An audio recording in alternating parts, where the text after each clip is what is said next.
Alright, what is going on guys? It is Benny, and today I have the complete guide to playing Mortar for you guys. Now, this is going to go over everything you need to know for playing Mortar, and it's going to work for every single Mortar deck. I made sure that this covers everything that you need to know, and I've separated the video into a couple of different parts, so we go over the offense and the defense and all of the placements that you need to know, and I tried to put all of the tips and tricks that I like to use that help me win matches in there at different points as well.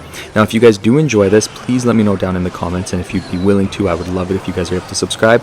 But at the end of the day, I just hope that this helps you guys out and hopefully it gets you guys higher in ladder. But anyways, that's enough of me. Let's get right into the video. Alright, so the first thing that I'm going to go over is your offensive mortar placement. And when you're placing an offensive mortar, you want to play it right here at the bridge and then one tile back and then one tile to the right. The reality is, if you play it anywhere at the bridge, one tile back, that's going to be the perfect placement.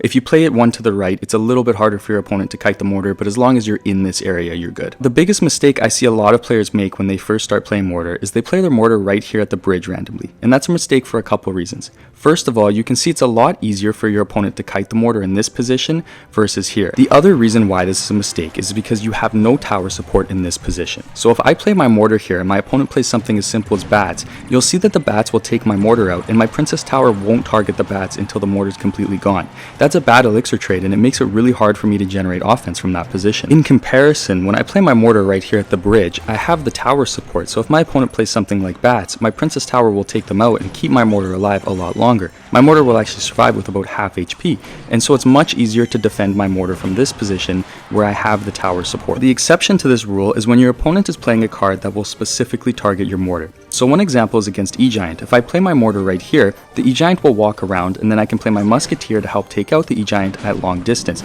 and my mortar will be firing onto the opposite lane, so I can get some offense, or at the very least force them to counter my mortar instead of supporting their push here. One trick that you can use with this positioning, especially if you're using Goblinstein, is you can pull their building targeting card as well as the supporting cards behind, and then you can separate them. Here I use the Goblinstein and I pull the P.E.K.K.A. away from the E-Golem, separating their entire push and making it a lot easier to defend. And then I have a solid counter push coming from this. The other exception to this rule is if your opponent is playing a spell like Poison, then it might be worth playing your mortar up here so that you are spreading everything out and not giving them poison value. But I will say, sometimes if my opponent is spamming poison, I just like to go into the opposite lane instead. Now that we know where to properly place our offensive mortar, we need to start to look at how we're going to support our mortar with our other cards in our deck. I'm going to give you guys a cheat code for getting offense with your mortar, and this is going to be enough to get you guys into Ultimate Champion. So first things first, you want to have your ranged card in the back, and you're starting a slow push. You don't want to be spamming your ranged card, you want to be doing a slow push here. And then you're going to go ahead and you're going to play your mortar in the middle and you're going to play your tank in front. And then you have a 3-tiered attack where you have a tank to stop anything they play, you have the ranged card to take stuff out, and you have the mortar which they have to kite. I want to point out that this works in pretty much every single meta mortar deck. Every single mortar deck is going to have a tank and a ranged card in it, and so you can use this strategy for every mortar deck you play. I like to call this push my foundational mortar push, and I'll explain it a little bit more when we talk about how to defend with mortar, but just try to remember that this is really important.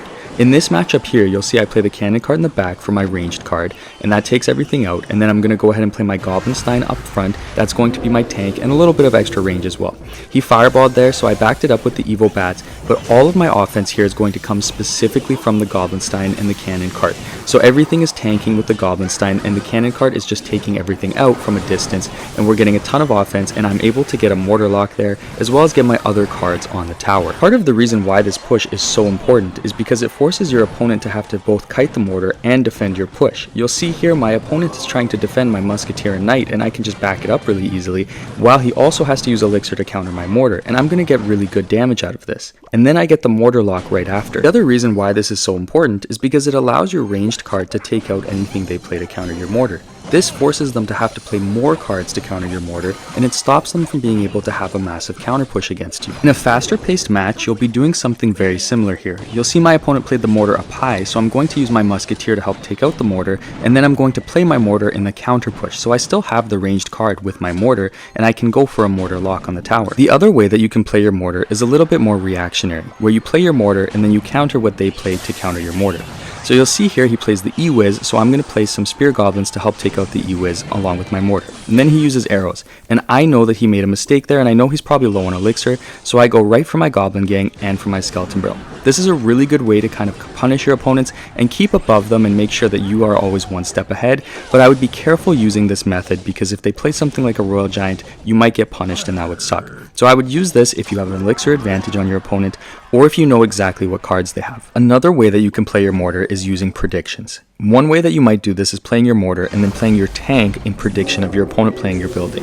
One of the things that I like to do is I like to let my opponent use a building to counter my mortar 2 times, and then on the 3rd time when they play the building and they feel comfortable doing it, then I play my tank to predict it. But I do want to say you want to be very careful doing this because this is a very risky way to play, and if you improperly predict your opponent's cards, you're going to be down an elixir. So now that we know how to get offense with our mortar, how are we going to defend with our mortar? When playing your defensive mortar, I like to play it right here in the middle and then 1 tile into the opposite lane. And what that does is it allows both of your towers to be firing on your opponent's card, and you have a ton of room to spread out your defense all in this area. This defensive mortar position is also why we split our archers in the back whenever we're playing classic mortar. You'll see here the opponent's going to play poison and it's going to take out the 1 archer, but the archer on the left opposite lane is going to be shooting the everything that's in the middle and help us defend. When I play a defensive mortar for a balloon, sometimes I might play it in the bridge like I would if it was a hog rider so that I can separate it from my opponent's tank or card that is coming with the balloon and I can take it out individually. Sometimes I might do this with a card like Battle Ram as well, where if I don't have a great counter to it, I'll just use my mortar to pull it and get it out of the way, and then I don't have to worry about it getting on my tower and getting a ton of value. One other trick I want to show you guys is sometimes if you need a tank card and your tank card is out of rotation, you can use your mortar as a tank to pull something. So I pulled the Mega Knight here using my mortar. I 100% would try not to do this if you can avoid it because obviously it's not an ideal situation, but sometimes you can save yourself by doing that. Now, if you remember earlier, I was talking about that foundational mortar push, and that's exactly what we're going to do here. So when I play my defensive mortar in this position, I know it's going to pull my opponent's card, and then I can play my ranged card either in this area or to the left of the tower to spread it out from lightning. Then I can play my tank here to deal with anything my opponent might place behind my mortar, and then that's going to give me that cycle, and in a defensive position, I can cycle back to my mortar again, and I have that foundational push there. Here's a really good example of structuring my defense so I can get that foundational push. You'll see here I have the defensive mortar, and then I play my Ice Wizard down low, and I have the tank up high, and I'm going to use the Ice Wizard to stay out of range of everything and slowly chip it down. Now, when I defend like this, I'm keeping my ranged card alive, and now you'll see I'm cycled back to my mortar already. So I get to play my mortar with my Ice Wizard, and my opponent has to deal with both of the two, and it's going to be very challenging for him. And you'll see as well, I have my tank in rotation again, so if I need to use that to defend my mortar, I easily can. If they're playing a high HP card that does a lot of damage like P.E.K.K.A., then you can use your spammy cards to pull it while keeping your ranged card alive. No matter what, this is exactly how you want to structure your defense, even if you don't have a defensive mortar down. You'll see here, I have both the tank down and my ranged card, so I can go for a mortar here, and I'm going to get a lock on the tower simply because I have cards to support it, and it makes it harder for my opponent to take it out. Also worth noting is when you're pulling these cards into the middle, you can usually get pretty good fireball value because all of them are going to start to clump up. Here is a really good example of everything that we just talked about. So you'll see here I pull the bandit, and then I'm going to pull the battle ram using my mortar while my musketeer is down low, taking everything out and getting a ton of value. Then I use my goblin gang to pull everything towards the middle, and I can use my spear goblins as an extra pull card. And because my musketeer got so much value, it was a really easy defense, and I can deal with both lanes quite easily. Then he's going to go for the bandit there, and because my last card is just my mortar, I'm just going to use that to pull the bandit and make sure that I don't take any damage. The last thing that I think we need to talk about is when you're going to play your offensive versus defensive mortar. And I think the offensive mortar is pretty simple. We're always going to go for that offensive mortar when we have a counter push and we have cards alive.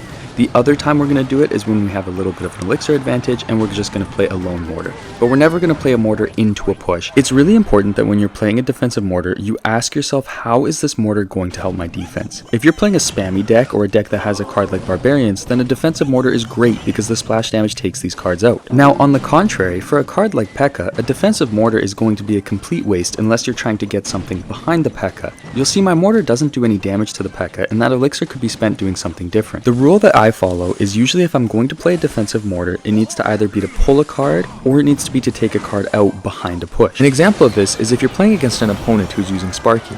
You'll see here that the mortar helps take out the Sparky from behind, and so I don't actually have to worry about that push. If that Sparky got through, that push might have been pretty devastating. Alright you guys, that is it for me. If you guys enjoyed this video, please let me know down in the comments, and if you made it to this point, leave me down a comment and let me know what your favorite part about Clash Royale is. Now, I really appreciate you guys watching. I hope you learned something from it. Let me know if you guys want more content like this, and if you'd be willing to leave a like and maybe subscribe if you aren't already, I would really appreciate it because these videos take a little bit longer to make. But at the end of the day, I honestly just hope that this helped you. I will see you guys in the next one. Peace out.